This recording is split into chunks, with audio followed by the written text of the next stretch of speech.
Utilização da lareira. Puxa a alavanca para liberar a porta. Coloque as lenhas posicionadas de uma forma que você consiga colocar o acendedor embaixo para pegar fogo.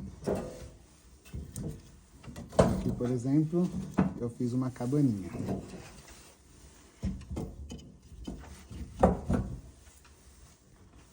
Tem acendedor disponível nas cabanas.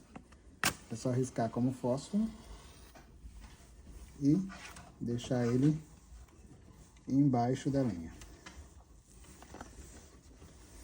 Se quiser colocar um pouco mais, também pode pôr, que ele já vai estar abafado.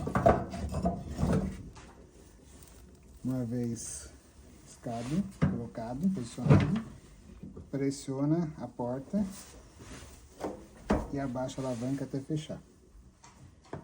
Lembrando de não deixar nada em cima da lareira, porque aqui esquenta muito, e também não colocar a mão em cima em nenhuma parte da lareira, que esquenta demais.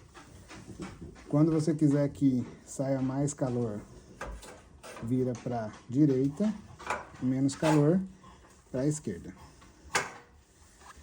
Uma vez a lenha queimou e utilizou a lareira, caso queira manusear ou colocar mais lenha, sempre utilizar a luva térmica, para evitar queimaduras. Para abrir, sempre por aqui, pega mais lenha, coloca e fecha, sempre com a luva térmica, que está disponível também do lado da lareira. Aproveite a lareira.